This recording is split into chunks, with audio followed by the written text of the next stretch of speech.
Previous class के अंदर बच्चों हमने पूरा बेसिक कंसेप्ट समझ लिया था। वेक्टर क्या होता है, स्केलर क्या होता है।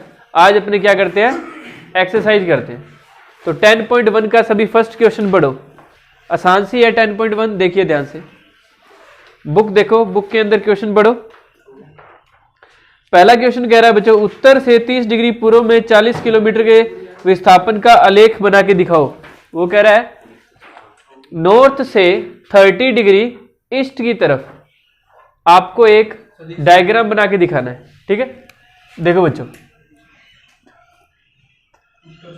ये देखो, ये नॉर्थ है, ये साउथ है, ये ईस्ट है, ये वेस्ट है। इतना तो पता ही है जियो वालों। तो बच्चों ये देखो, ये नॉर्थ है, इधर देख सामने, नॉर्थ से ईस्ट की तरफ 30 डिग्री। और कोई मैग्नीट्यूड दिया है क्या? नहीं दिया। 40 किलोमीटर तो मैग्नीट्यूड यही है। ये देखो 40 किलोमीटर नॉर्थ ईस्ट लिख देते हैं इसको, नॉर्थ ईस्ट। ठीक है, तो बच्चों ये वेक्टर है एक, इसको मैं ओपी मान लेता हूं। ठीक है, तो ये इसका क्या हो गया, डायग्राम हो गया फर्स्ट क्वेश्चन में। ठीक है, सेकंड पढ़ो। हाँ, बस डायग्राम ही बना के दिखाना था। सेकंड क्वेश्चन है बच्चों हमारे पास, हमें क्वांटिटी दे रखी है। सेकंड क्वेश्चन के अंदर काफ़ी क्वांटिटीज दे रखी है, हमें ये बताना है सिर्फ कि ये क्या है, वेक्टर है या स्केलर है। तो जो साइंस वाले हैं वो तो जानते हैं, आर्ट्स वाले देख लो। फर्स्ट है बच्चों 10 kg। 10 kg क्या है, वेट है, एदिश है, स्केलर। सेकंड है स्केलर, स्केलर स्केलर एदिश। सेकंड है 2 मीटर नॉर्थ वेस्ट। ठीक है, तो सैदिश हो गया। थर्ड है बच्चों 40 डिग्री एदिश, एंगल जो होता है उसके अंदर डायरेक्शन नहीं होती। फोर्थ है 40 वाट, वोल्टेज है, वोल्टेज क्या होती है, एदिश होती है। ठीक है, स्केलर। फिफ्थ है बच्चों चार्ज है 10⁻⁻⁻19 कूलम, एदिश है। ठीक है, और सिक्स्थ है बच्चों एक्सीलरेशन है, त्वरण है 20 मीटर प्रति सेकंड स्क्वायर। कैसे पता चला त्वरण है, एक्सीलरेशन कैसे पता चला, यूनिट से। मीटर पर सेकंड स्क्वायर किसकी होती है, एक्सीलरेशन की होती है, त्वरण की होती है। और त्वरण क्या होता है, सैदिश होता है। त्वरण क्या होता है, सैदिश, वेक्टर। हाँ जी, यस। थर्ड, निम्नलिखित को एदिश एवं सैदिश राशियों के रूप में श्रेणीबद्ध कीजिए। फर्स्ट है टाइम, टाइम क्या होता है जो स्केलर, एदिश। सेकंड है डिस्टेंस, डिस्टेंस लिखा है या वो लिखा है, दूरी लिखा है। इंग्लिश में क्या लिखा है, दूरी है। अगर डिस्टेंस है तो बच्चों क्या हो जाएगा, वो एदिश हो जाएगा, स्केलर हो जाएगा। थर्ड है बच्चों फोर्स होता है, वेक्टर होता है। ठीक है, फोर्थ है वेलोसिटी, वेलोसिटी क्या होता है बच्चों, वेक्टर होता है। ठीक है, फिफ्थ है वर्क, वर्क क्या होता है, वर्क होता है स्केलर, वर्क स्केलर होता है बच्चे, एदिश होता है। वेग सैदिश होता है, स्पीड सॉरी वेलोसिटी, वेलोसिटी के साथ डायरेक्शन होती है। हाँ, चाल जो होती है ना वो एदिश होती है। हिंदी में अगर बताऊं तो चाल एदिश है और वेग सैदिश है। इंग्लिश में अगर बताएं तो स्पीड क्या है, स्केलर है, वेलोसिटी क्या है, वेक्टर है। V for velocity, V for vector. ठीक है, वर्क जो होता है बच्चों, वर्क की यूनिट क्या होती है, जूल होती है क्या? तो बच्चों वो क्या होता है, स्केलर होता है। ठीक है, अब बात करते हैं बच्चों फोर्थ क्वेश्चन के अंदर आपको एक डायग्राम बना के दे रखा है।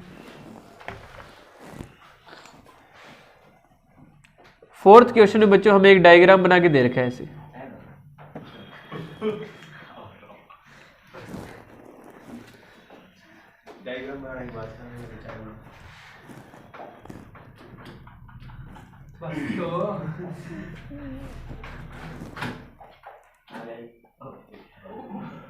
एक मिनट रुक बस।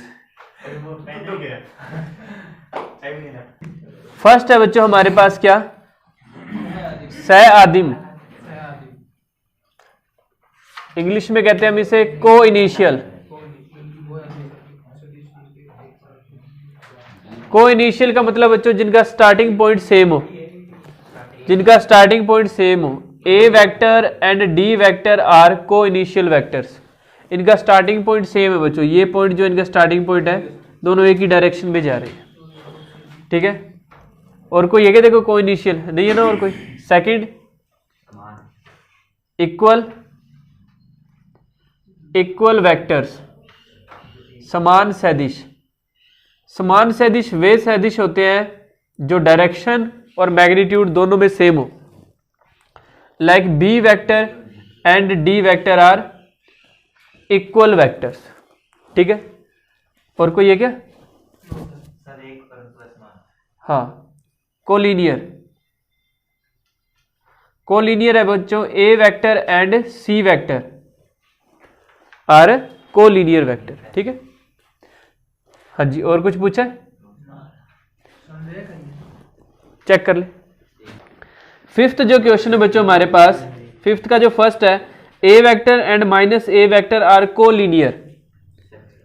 ए वेक्टर और माइनस ए वेक्टर कोलिनियर होंगे।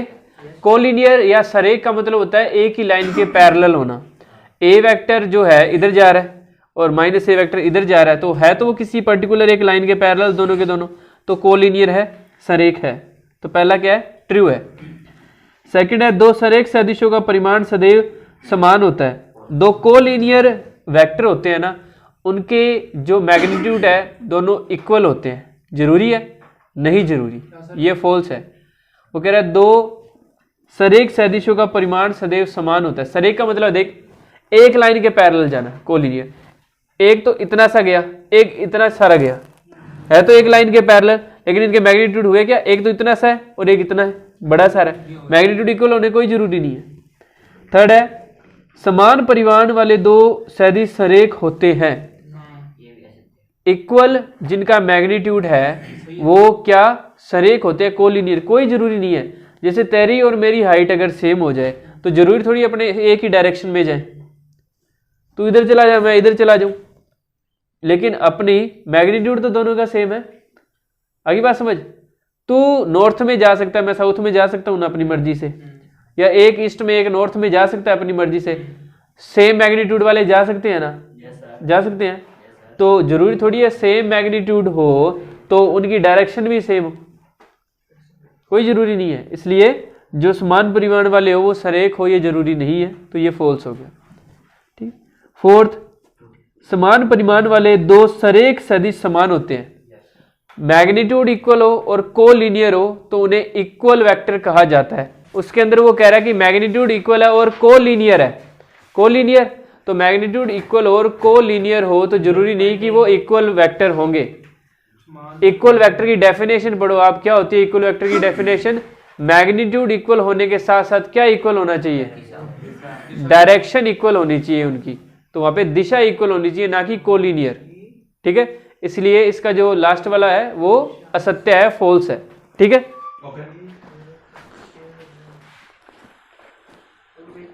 हेडिंग डालो, एडिशन ऑफ टू वेक्टर। अब हम 10.2 का बेसिक करते हैं। देखो ये 10.1 कंप्लीट हो चुकी है, अब हम 10.2 का बेसिक कंसेप्ट समझते हैं। 10.2 का बेसिक करने के बाद फिर एक्सरसाइज करते हैं 10.2। बेसिक कंसेप्ट पढ़ते हैं 10.2 का। 10.2 के अंदर अपने सबसे पहले अलजेब्रा ऑफ वेक्टर पढ़ेंगे। अलजेब्रा का मतलब समझो क्या होता है?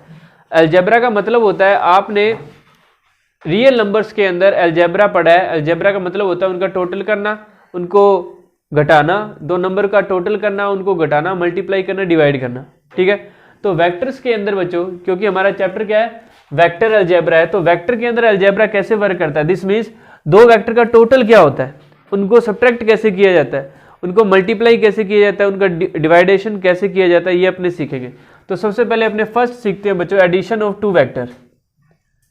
हेडिंग डालो, एडिशन ऑफ टू वेक्टर्स, दो सदिशों का योग।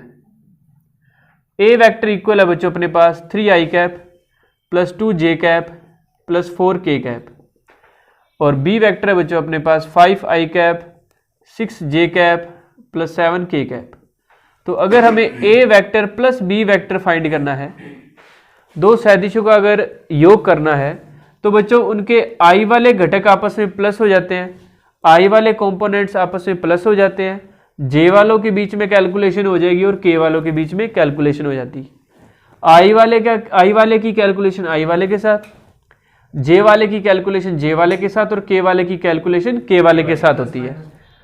हाँ जी, वो सभी में 3i + 5i 8i cap 8j cap plus 11k cap. इस तरीके से बच्चों इनका एडिशन हो जाएगा। अगली बात समझ। अगर बात करें माइनस की, a vector minus b vector, 3i cap में से 5i कैप सब्ट्रैक्ट करेंगे, माइनस के 2i कैप, माइनस के 4j कैप एंड माइनस के 3k कैप। इस तरीके से इनका सब्ट्रैक्शन होता है, ठीक है। लेकिन हाँ जी बोलिए। हाँ जी, वो मल्टीप्लाई वाला अभी अपने पढ़ेंगे, अभी पढ़ा नहीं है ना, अभी सिर्फ एडिशन और सब्ट्रैक्शन पढ़ा है। क्या नहीं जुड़ेगी?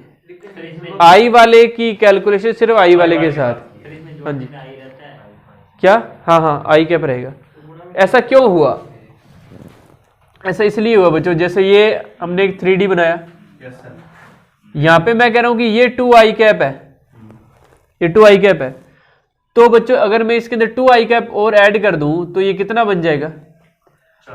हाँ, जैसे 2i कैप ऐड कर दिया तो बच्चों ये टोटल लेंथ कितनी होगी अपने पास? 4i कैप होगी ना। समझ गए बात को? इसलिए i कैप में i कैप ही ऐड होता है और जे कैप वाले में जे कैप और के कैप वाले में के कैप ही ऐड होगा। अगली बात समझ। लेकिन बच्चों इसका जो मल्टीप्लिकेशन है वो बहुत समझने की जरूरत है। मल्टीप्लाई इसका अलग चीज है, अब ध्यान से देखना।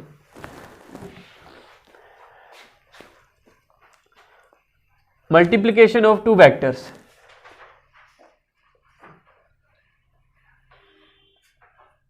Multiplication of two vectors. Scalar का जब मल्टीप्लाई करते हैं, डिजिट्स का जब मल्टीप्लाई करते हैं तो 2 3 जा 6, 3 2 जा 6 आप ऐसा कुछ लिख लेते हो। लेकिन इसके अंदर मल्टीप्लाई वैसा नहीं है। इसके अंदर दो टाइप के मल्टीप्लिकेशन होते हैं बच्चों। वेक्टर के साथ मल्टीप्लाई दो तरीके से किया जा सकता है। पहले वाले वो कहते हैं अपने डॉट प्रोडक्ट। क्या कहते हैं बच्चों? डॉट प्रोडक्ट, या इसे कहते हैं अदिश गुणनफल। क्या कहते हैं? अदिश गुणनफल, या इसे बच्चों स्केलर प्रोडक्ट भी कहा जाता है। स्केलर प्रोडक्ट बहुत इंपॉर्टेंट है, ध्यान से देखिएगा, इसी पे चैप्टर डिपेंड करेगा। डॉट प्रोडक्ट, स्केलर प्रोडक्ट, अदिश गुणनफल पे, और एक वेक्टर प्रोडक्ट करेंगे अपने। हाँ जी, तो दो वेक्टर अपने पास, एक ए वेक्टर है a1i cap plus a2j cap plus a3k cap, ये ए वेक्टर है। और दूसरा है बच्चों हमारे पास B vector b1i cap plus b2j cap plus b3k cap.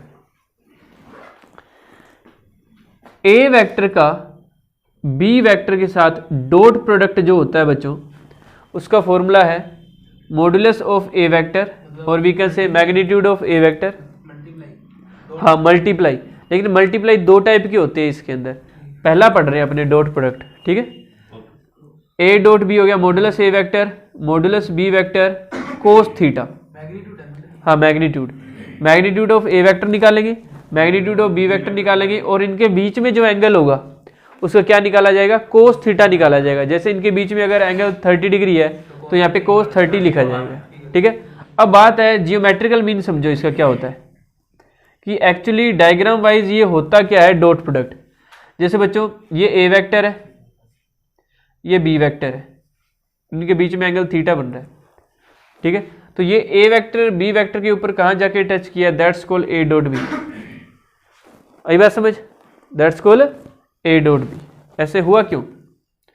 ऐसे इसलिए हुआ कि क्योंकि ये जो हाइपोटेनस है ये देखो बेस के ऊपर आके टच कर रहा है, तो हाइपोटेनस और बेस में कौन होता है? कोस थीटा होता है। समझ रहे बात को? तो तुम खुद देखो कोस थीटा बराबर क्या आया यहाँ से? कोस थीटा इक्वल आ गया ए डॉट बी अपॉन में magnitude of A magnitude of B. आई बात समझ? तो अब तुम खुद सोचो कोस थीटा क्या होता है? बेस अपॉन में हाइपोटेनस। क्या होता है? बेस अपॉन में हाइपोटेनस। यानी ए डॉट बी क्या हुआ? ए डॉट बी बेस का बिहेव करेगा ना। ए डॉट बी क्या बिहेव करेगा बच्चों? बेस का बिहेव करेगा। तो ये जब आएगा ना इसके ऊपर, तो ए डॉट बी क्या होगा? इन दोनों का मैग्नीट्यूड एक साथ आ जाएगा और ये मॉडुलस ए मॉडुलस बी किसका बिहेव करेगा, हाइपोटेनस का बिहेव करेगा। आई बात समझ। तो कोस थीटा याद कर लो क्या होता है, ए डॉट बी अपॉन में magnitude of A vector multiply magnitude of B vector, या ए डॉट बी क्या होता है, modulus A modulus B cos theta होता है, याद रखना, क्योंकि इसमें बेस और हाइपोटेनस के बीच में एंगल बन रहा है। आगे बात समझ। लाल बटा का आधार और कर्ण के अंदर एंगल बन रहा है, तो कोस थीटा क्या हो गया बच्चों, ए डॉट बी अपॉन में magnitude of A vector magnitude of B vector. अब तुम खुद सोचो, तुमको तीन बातें ध्यान से समझनी है इसके अंदर। आई कैप डॉट आई कैप क्या होगा, आई कैप मैंने आपको बताया था, आई कैप है तो यूनिट वेक्टर लेकिन है तो वेक्टर ही। ऐसा वेक्टर जिसका मैग्नीट्यूड 1 होता है उसे क्या कहा जाता है, यूनिट वेक्टर। ठीक है, आई कैप क्या था याद करो, मैंने 1 kg बताया था, जैसे वैसे आई कैप के बारे में क्या बताया था मैंने, 1 यूनिट वेक्टर है ना ये, जिसका मैग्नीट्यूड कितना हो, 1 हो। तो अब मैं इसके अंदर है ना ये वाला फॉर्मूला लगा रहा हूं, magnitude of I cap magnitude of I cap cos 0 degree. ये 0 डिग्री क्यों लिखा है, क्योंकि आई कैप और आई कैप आपस में कितना एंगल बनाएंगे, 0 ही बनाएंगे। जैसे बच्चों ये है, ये आई कैप है और यही आई कैप है, तो इनके बीच में एंगल कितना बन रहा है, किसी का खुद के साथ एंगल कितना बनता है, 0 ही बनता है, तो इनके बीच में एंगल 0, कोस 0 1 होता है। मैग्नीट्यूड ऑफ आई कितना बच्चों, 1 है, और ये भी 1 हो गया, तो 1 इंटू 1 क्या हो गया, 1। तो आज से याद रखना है आई डॉट आई हमेशा क्या होता है, 1 होता है। ऐसे ही जे डॉट जे कैप 1 होगा, और के डॉट के कैप बच्चों क्या हो जाएगा, 1 हो जाएगा। अभी पुनीत ने एक क्वेश्चन किया था कि सर आई का जे के साथ करेंगे तो क्या होगा, तो देखो आई डॉट जे कैप लगा दो इसके ऊपर, magnitude of I cap magnitude of J cap cos 90 बनेगा ना। ये देखो आई कैप और जे कैप 90 डिग्री एंगल बना रहे हैं आपस में। ठीक है, तो कोस 90 बच्चों 0 होता है, तो आई डॉट जे क्या हो जाएगा, 0, आई डॉट के क्या हो जाएगा, 0, और के डॉट जे भी क्या हो जाएगा, 0 हो जाएगा। अब एक बात तुमको याद रखनी है इसके अंदर ये कि A vector dot B vector equal होता है B vector dot A vector के, ये दोनों आपस में इक्वल होते हैं। क्यों होते हैं, इसके पीछे रीजन ये है कि देखो ए वेक्टर और बी वेक्टर है तो मॉडुलस इनका मॉडुलस है, तो इनको ऐसे करके लिखो मल्टीप्लाई में, या ऐसे करके लिखो, एक ही बात है तो इनका मॉडुलस। ठीक है, अगली बात समझ। अभी एक एग्जांपल से मैं सिखाऊंगा कि ये इक्वल क्यों होते हैं। ठीक है, पहले आप इसे नोट कीजिए। देखो बच्चों, अब है हमारे पास अदिश गुणनफल के परिणाम, यानी ये जो स्केलर प्रोडक्ट है, ये जो अदिश गुणनफल है, यहाँ से हम क्या क्या सीखते हैं, यहाँ से हमारे पास क्या क्या रिजल्ट्स आते हैं। तो हम लिखते हैं रिजल्ट्स ऑफ स्केलर प्रोडक्ट, और वी कैन से अदिश गुणनफल के परिणाम, अदिश गुणनफल के परिणाम। तो बच्चों फर्स्ट है हमारे पास क्या, ध्यान से देखो कि अगर इनके अंदर थीटा 90 डिग्री हो जाए, अगर ए वेक्टर परपेंडिकुलर हो बी वेक्टर के बच्चों, तो क्या होगा, ध्यान से सुनो। तो कोस थीटा देखो बच्चों, कोस थीटा इक्वल होता है ए डॉट बी अपॉन में magnitude of A vector magnitude of B vector. अगर थीटा 90 हो जाए तो A dot B vector magnitude of A vector magnitude of B vector, cos 90 0 होता है बच्चों, A dot B vector upon में magnitude of A vector magnitude of B vector. तो ये मैग्नीट्यूड ऑफ ए इधर और मैग्नीट्यूड ऑफ बी 0 के पास चले जाएंगे तो 0 हो जाएंगे। तो बच्चों यहाँ से हमें क्या परिणाम मिला कि अगर थीटा 90 हो, if two vectors are perpendicular to each other, in that condition we have got A dot B equal 0। अगर दो वेक्टर आपस में लंबवत होंगे, परपेंडिकुलर होंगे, तो उनका डॉट प्रोडक्ट हमेशा 0 होगा। और ऐसे ही अगर हम कहें अगर दो वेक्टर का डॉट प्रोडक्ट 0 आ रहा है, this means they are perpendicular. Reverse भी है, ठीक है, इफ एंड ओनली इफ की कंडीशन है। अगर ए वेक्टर परपेंडिकुलर है बी वेक्टर पे, इसका मतलब है कि उनका डॉट प्रोडक्ट 0 है। अगर उनका डॉट प्रोडक्ट 0 है, इस बात का मतलब है कि वो आपस में क्या है, परपेंडिकुलर है, लंबवत है। अगली बात समझ। हाँ जी, और बोल। हाँ, वो कह रहा है A vector and B vector दोनों एक साथ आप जीरो नहीं ले सकते। A vector and B vector are real number vectors. वो कह रहा है ए वेक्टर, आप जब ए वेक्टर और बी वेक्टर का डॉट प्रोडक्ट कर रहे हो तो ऐसा नहीं है कि आप दोनों ही जीरो लेके चलो, दोनों आपको जीरो लेके नहीं चलने। दोनों जीरो का मतलब है कि आपने वेक्टर लिए ही नहीं, उनमें से एक नॉन जीरो होना जरूरी है, ठीक है। और रियल नंबर वेक्टर है, ऐसा नहीं कि आप इमेजिनरी लेके चलो, आयोटा वाले लेके चलो। इमेजिनरी वाला अपने कंसीडर नहीं कर रहे अभी चैप्टर के अंदर, ठीक है। थर्ड है बच्चों हमारे पास थीटा इक्वल 0 डिग्री की कंडीशन में, देखो अगर थीटा इक्वल 0 डिग्री हो जाए, सामने देखो थीटा बच्चों अगर 0 डिग्री कर दें तो cos 0 equal A vector dot B vector upon में magnitude of A vector magnitude of B vector. तो कोस 0 1 होता है, A dot B vector upon में magnitude of A vector magnitude of B vector. तो इसमें से ये इधर आ जाएंगे। तो जब थीटा 0 होता है तो ए डॉट बी किसके इक्वल होता है? दोनों के मैग्नीट्यूड के मल्टीप्लाई के इक्वल होता है। आई बात समझ? हाँ जी। फोर्थ, अगर थीटा कितना हो जाए बच्चों 180 डिग्री, 180 डिग्री कर दिया जाए तो कोस 180 होता है बच्चों माइनस का 1। यहाँ पुट कर रहा हूँ A dot B equal sorry upon A modulus A modulus B, ये हो गया -1 A dot B upon A magnitude of A vector magnitude of B vector. तो ये इधर चला जाएगा, यानी ए डॉट बी क्या आ गया बच्चों? Magnitude of A vector magnitude of B vector का नेगेटिव। 180 से ऊपर कभी नहीं लेना, ठीक है, क्योंकि यहाँ पे कंडीशन है कि कोस थीटा होता है ना जो, उसके ऊपर थीटा पे कंडीशन है कि वो 0 से 180 के बीच में ही होगा और इनके इक्वल हो सकता है। आगे बात समझ? आगे बात समझ कि कोई वेक्टर या तो इधर जाएगा या अपना पूरे ऑपोजिट जा सकता है। आगे बात समझ? तो इसलिए बच्चों ये मल्टीपल चॉइस का क्वेश्चन है एक तरीके से कि जो थीटा है वो बिटवीन क्या होगा 0 to पाई। हाँ जी, ये सारा का सारा बच्चों बुक में दे रखा है 457 नंबर पेज पे, नोटबुक में लिख लो यहाँ पे ऑन 457 नंबर पेज के बाद बच्चों एक इसका रूल दे रखा है, वो कह रहा है कि ये कॉम्यूटेटिव होता है, क्रम विनिमय होता है। ए डॉट बी वेक्टर किसके इक्वल होता है? B vector dot A vector के इक्वल होता है। ये अभी हम करके दिखाएंगे आपको, तब आपको समझ आ जाएगा क्यों होता है कम्यूटेटिव या क्रम विनिमय। नोट कीजिए इसे, टॉपिक नोट करो बच्चों। समांतर चतुर्भुज के सदिश नियम, समांतर चतुर्भुज का सदिश नियम, vector rule on a parallelogram, और we can say vector rule on a quadrilateral भी अपने कह सकते हैं।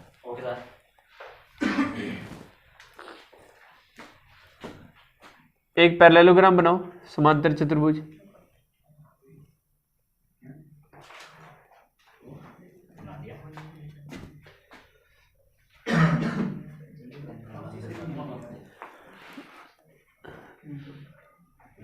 ओ ए ओ बी,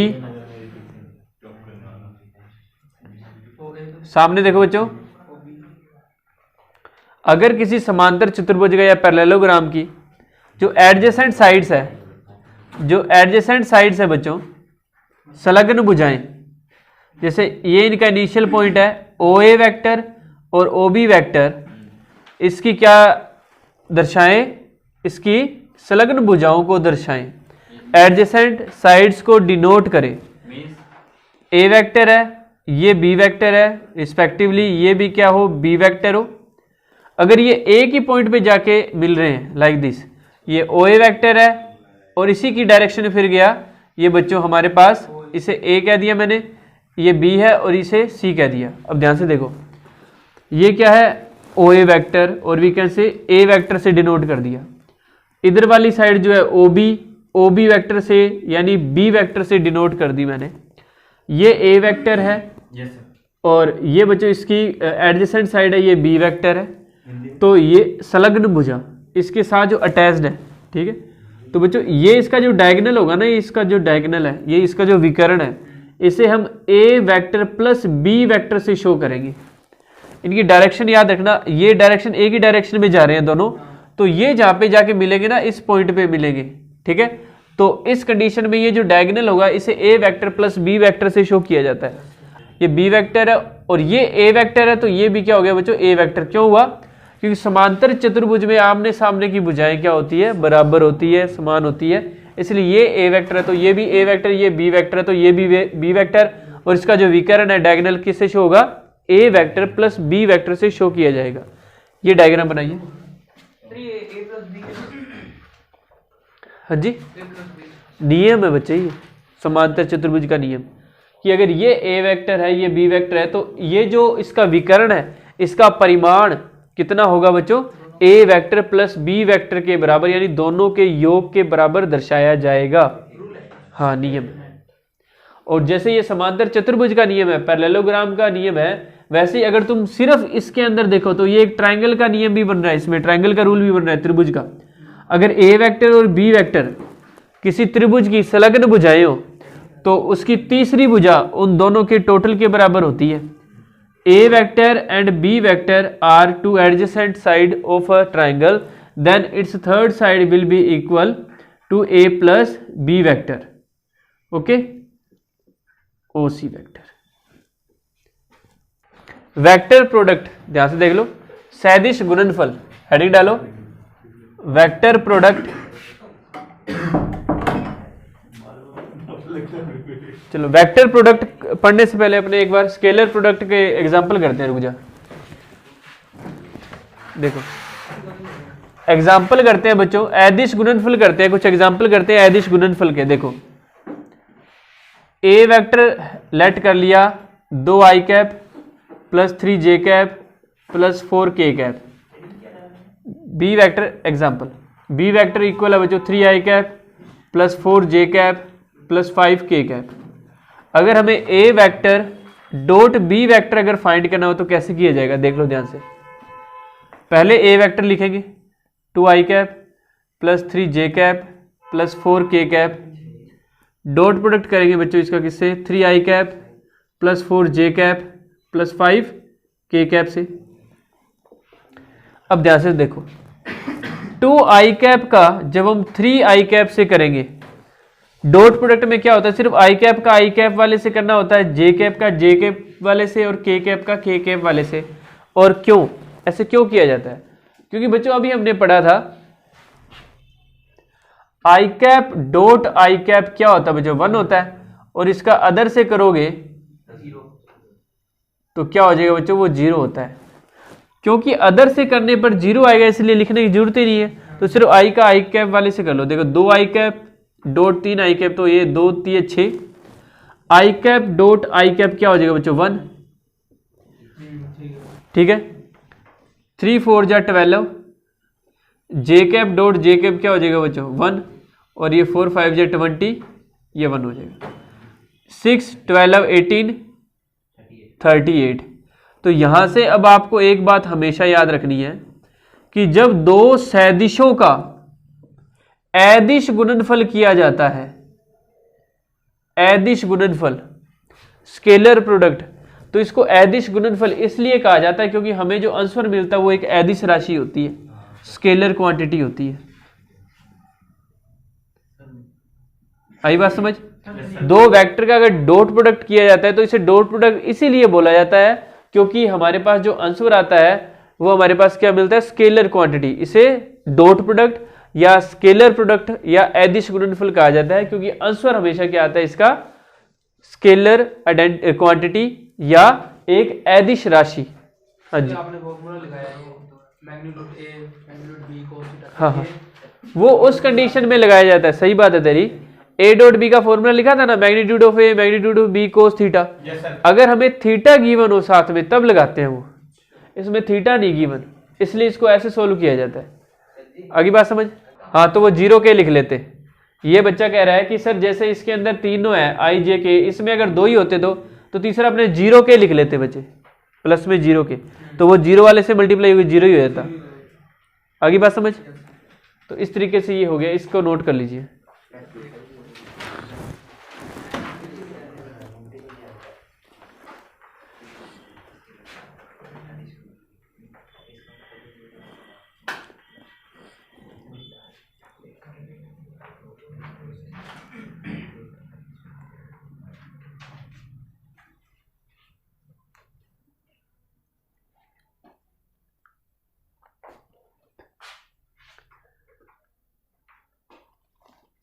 जो कोरोना में थे वो तो ये पढ़ ले पहले में कर ले। ये तो नहीं हुए पास, पूछ ले, बैकें आई पढ़ी है उनकी, फोन करते से ट्यूशन पढ़ा दो क्या? मैं कहता हूँ नहीं।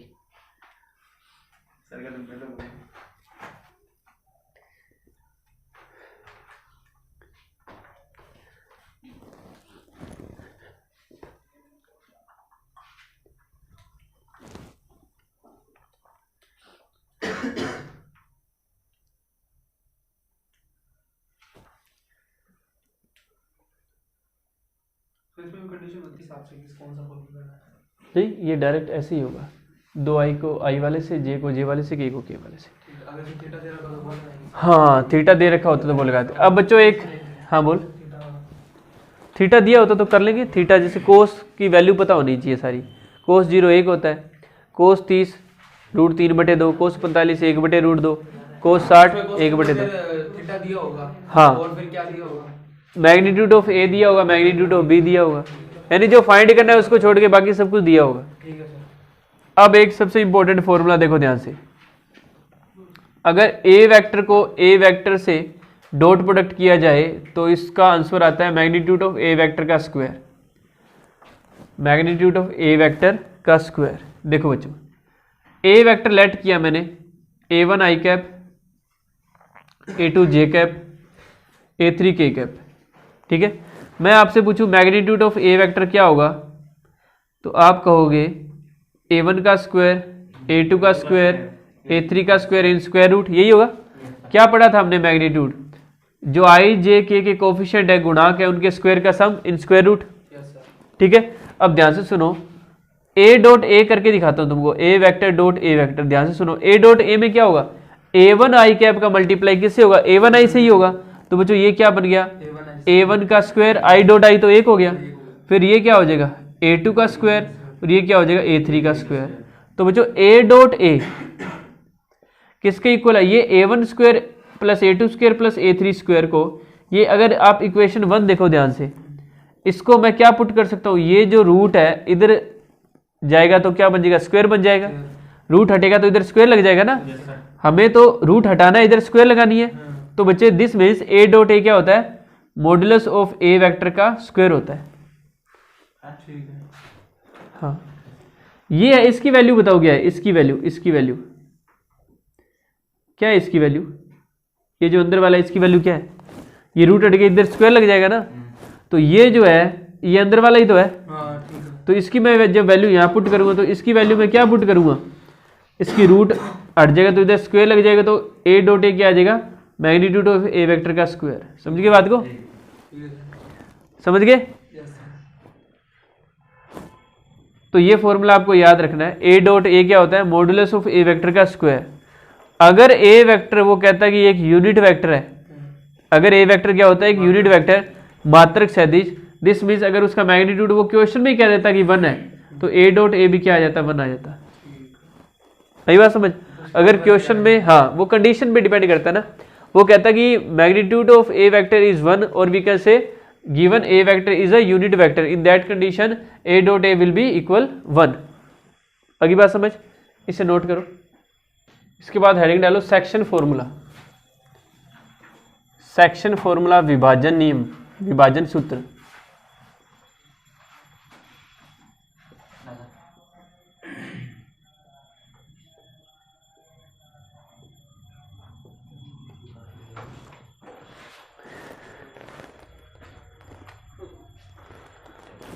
विभाजन सूत्र बच्चों या सेक्शन फॉर्मूला दो होते हैं हमारे पास। फर्स्ट है इंटरनल सेक्शन फॉर्मूला, अंतः विभाजन का सूत्र, इंटरनल सेक्शन फॉर्मूला, अंतः विभाजन सूत्र। अब ध्यान से सुनो, A vector and B vector are two different vectors. ठीक है, ए वेक्टर और बी वेक्टर को अगर कोई तीसरा वेक्टर है आर वेक्टर, वो अगर m रेशो n में डिवाइड कर दे, किस रेशो में? m रेशो n में डिवाइड करे इंटरनल सेक्शन में। ए वेक्टर और बी वेक्टर को आर वेक्टर बच्चों इंटरनल सेक्शन में डिवाइड कर रहा है, अंतः विभाजन कर रहा है उसका। इसका डायग्राम आपको बुक के अंदर दे रखा है। ठीक है, जैसे पेज नंबर हिंदी मीडियम की बुक में है बच्चों, पेज नंबर 453 में है, नीचे ही नीचे, ठीक है। ए वेक्टर और बी वेक्टर दो वेक्टर हैं, दो सदिश है, उनको R vector m ratio n में डिवाइड कर रहा है। ये आपने 10th क्लास में भी पढ़ा हुआ है ये वाला फॉर्मूला।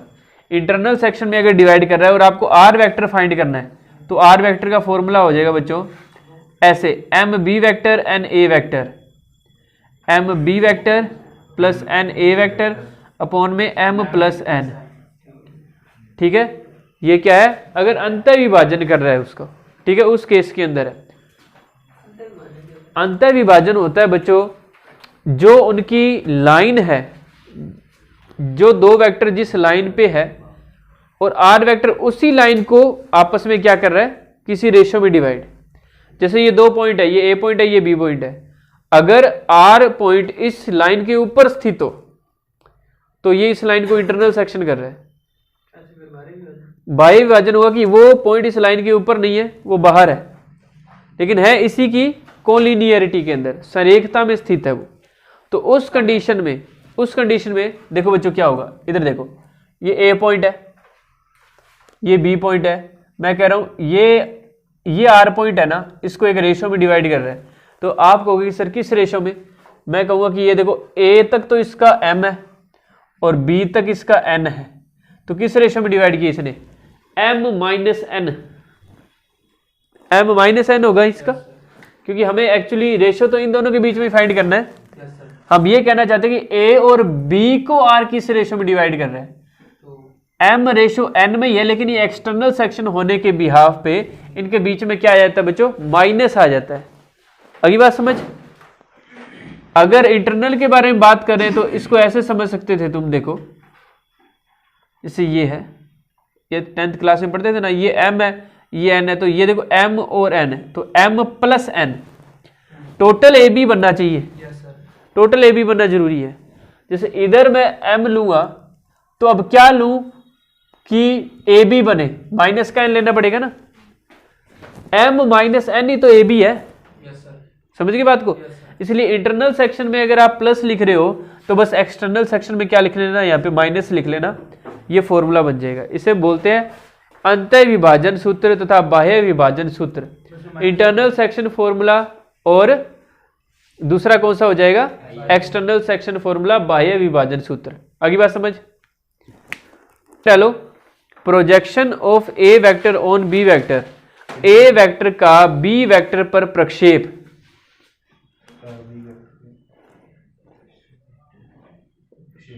ये बच्चों ए वेक्टर है, ये बी वेक्टर है। ए वेक्टर का बी वेक्टर पर जो प्रक्षेप है, अगर उसे आर वेक्टर से डिनोट किया जाए, आर वेक्टर से, तो ए वेक्टर का बी वेक्टर पर प्रक्षेप होता है बच्चों ए डॉट बी अपॉन में मैग्नीट्यूड ऑफ बी। इसको आर वेक्टर से नहीं, इसको बस प्रोजेक्शन लिख दो, आर से लिख दो इसको। ए वेक्टर का बी वेक्टर पर जो प्रक्षेप है उसको आर से डिनोट कर दो, या किसी भी अदर अल्फाबेट से डिनोट कर सकते हो। ये लिखा जाता है ए डॉट बी अपॉन में मैग्नीट्यूड ऑफ बी वेक्टर, ठीक है। ये आपको याद रखना है।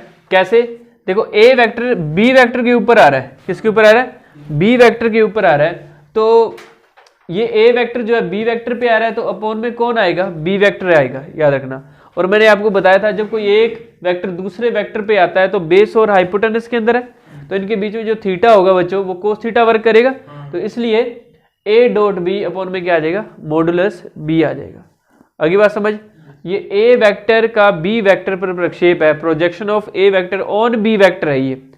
अगर ये ऐसे होता projection of B vector on A vector, तो उस कंडीशन में अपॉन में कौन आता, ए वेक्टर का मैग्नीट्यूड।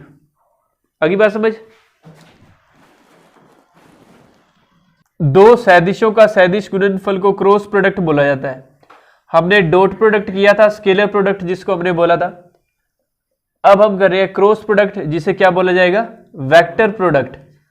क्या बोला जाएगा, vector product of two vectors, और वी कैन से सदिश गुणनफल। क्या बोला जाएगा, सदिश गुणनफल। जैसे बच्चों ए वेक्टर और बी वेक्टर दो सदिश है तो इनके बीच में जो क्रॉस प्रोडक्ट होगा बच्चों उसे लिखा जाता है modulus of A vector modulus of B vector sine theta. क्या लिखा जाता है? Modulus of A vector modulus of B vector sine theta.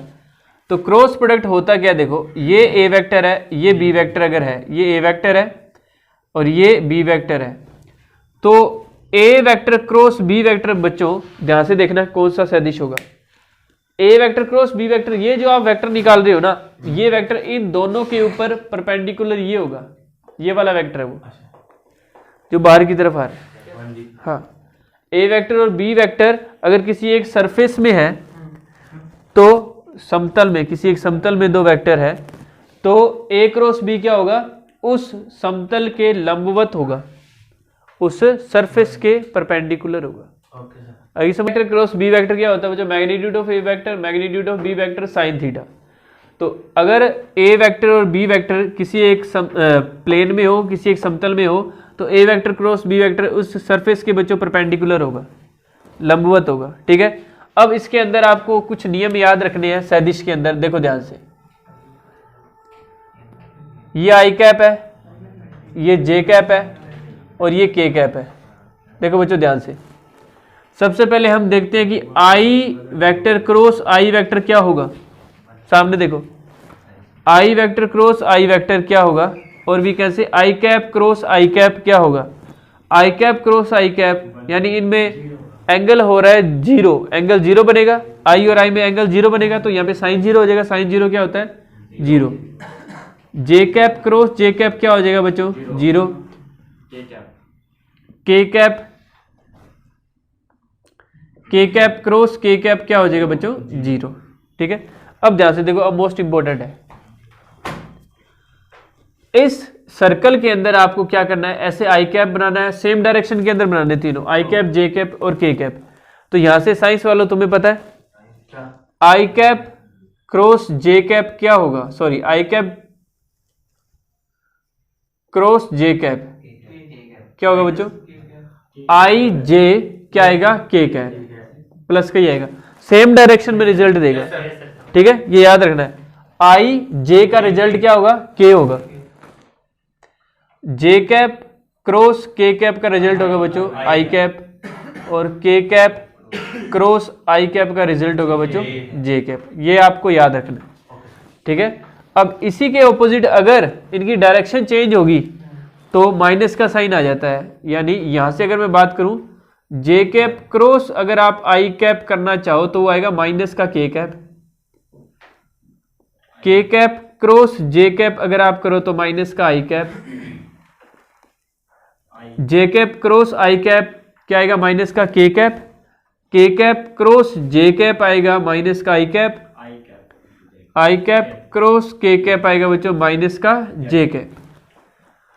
आपको जब भी दो वेक्टर दिए हो, जैसे ए वेक्टर है हमारे पास a1 आई कैप प्लस a2 जे कैप प्लस a3 के कैप, और बी वेक्टर अपने पास है बच्चों b1 आई कैप प्लस b2 जे कैप प्लस b3 के कैप। ये हमें दो वेक्टर दिए हुए हैं।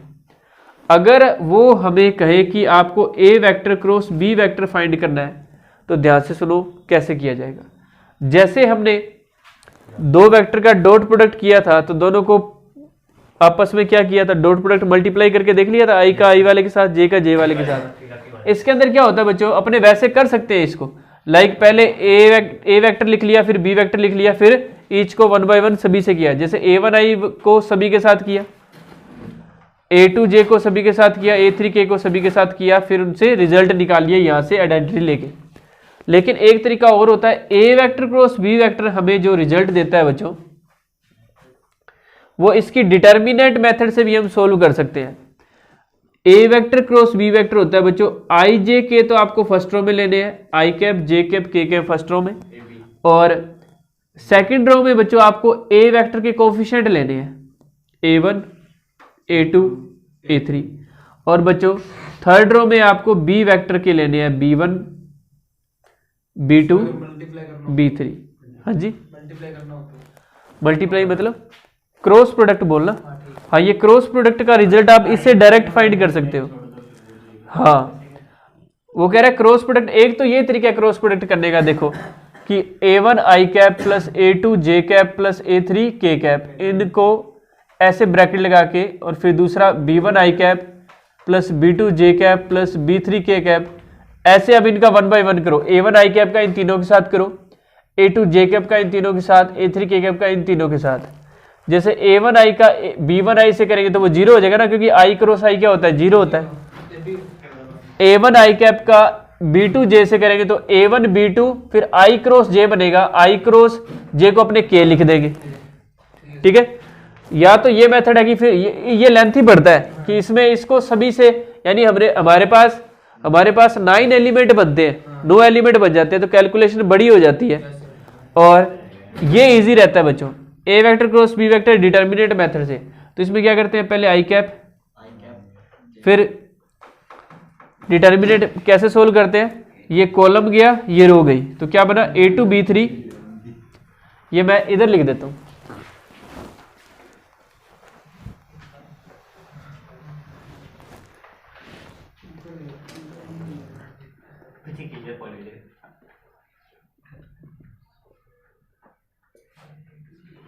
देखो बच्चों आई कैप के ब्रैकेट में क्या आएगा, ये कॉलम छोड़ दो ये रो छोड़ दो, A2 B3 minus B2 A3, पहले वाला प्लस का होता है दूसरे वाला माइनस का होता है, तो माइनस का जे कैप, इसका कॉलम छोड़ दो रो छोड़ दो, A1 B3 minus B1 A3 plus के कैप, ये कॉलम क्या ये रो गई A1 B2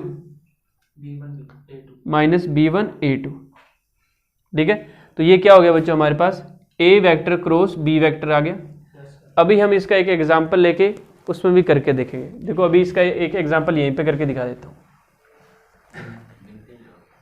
एग्जांपल,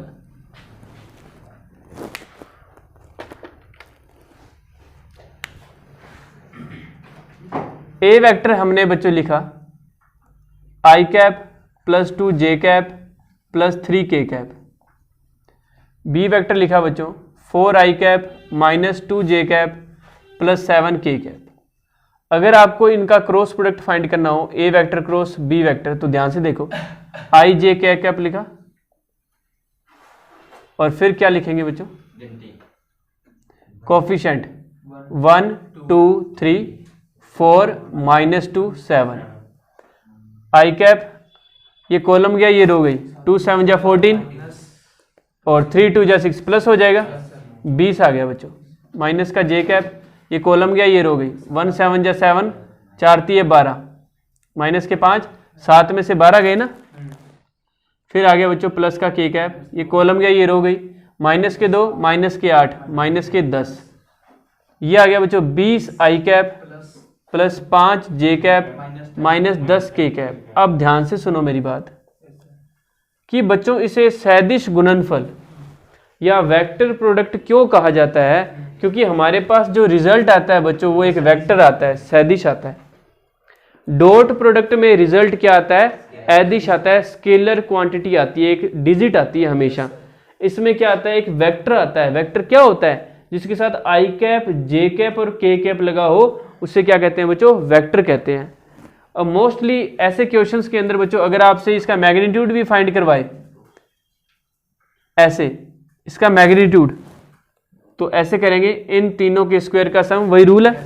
20 का हो गया बच्चों 400, 5 का हो गया 25, 10 का हो गया 100, माइनस 10 का प्लस में आएगा 100, तो ये हो गया 400 500 525, ठीक है। 625 का 25 होता है, 525 के प्राइम करके फाइंड कर लेना अगर करने हो तो, वो डिपेंड करेगा क्वेश्चन पे, अगर करवाएगा तो कर देंगे। क्रॉस प्रोडक्ट इनका आदिश गुणनफल का तो नहीं नहीं नहीं, अब ये ऐसे नहीं, अब ध्यान से सुनो, ए वेक्टर और बी वेक्टर दो सदिश हैं, दो सदिशों का गुणा है ना दो तरीके से किया जाता है, एक तो डॉट प्रोडक्ट द्वारा और एक वेक्टर प्रोडक्ट द्वारा। डॉट प्रोडक्ट में ए डॉट बी है, दोनों ही गुणा है, दोनों ही गुणा, लेकिन दो तरीके से किया जाता है। सदिशों का गुणा दो तरीके से होता है, हमने अलजेब्रा में पढ़ा था गुणा, वो एक ही तरीके से होता है, 2 × 3 6 आ गया, 3 × 2 6 आ गया, वो आदिश है। हाँ वो एदिश राशियों का गुणा है एक तरीके से, जो अपने अलजेब्रा पढ़ी थी, डिजिट्स पढ़ी थी, वो एदिश राशि है। सैदिश राशियों का गुणा दो तरीके से होता है। अगर सैदिश राशियों के गुणा से हमें एदिश राशि चाहिए तो वो कौन सा प्रोडक्ट हो गया? Dot product, scalar product. अगर दो सदिश राशियों का ऐसा गुणा जिसे सदिश ही मिले उसे क्या कहते हैं? क्रॉस प्रोडक्ट या वेक्टर प्रोडक्ट कहा जाता है। सदिश राशियों के गुणनफल से सदिश अगर मिलेगा तो उसकी निशानी ये होती है, उनके साथ आई जे के लगा होता है। लेकिन होता ये दो वेक्टर के बीच में ही है, याद रखना, क्योंकि अपना चैप्टर क्या है? वेक्टर के बारे में बता रहा है अपने को। अपने स्केलर क्वांटिटी के बीच के अंदर कैलकुलेशन नहीं करे, अपने वेक्टर में ही कैलकुलेशन कर रहे हैं। तो अगर इनका गुणनफल दो टाइप का हो गया ना, एक डॉट प्रोडक्ट और दूसरा क्रॉस प्रोडक्ट। तो बच्चों ये हमने ऑलमोस्ट इसका बेसिक कंसेप्ट कर लिया है, चैप्टर 10 का सारा ही कर लिया। थोड़ा बहुत जो बीच में त्रिभुज का क्षेत्रफल आएगा, एरिया ऑफ ट्रायंगल या एरिया ऑफ पैरेललोग्राम, वो जब हम करेंगे क्वेश्चन में तो वहीं के वहीं कर लेंगे, वो आसान सा होगा। आई बात समझ? इसे नोट कर लीजिए आप। सर और इसका एडिशन वैसे ही नोट में किया। हाँ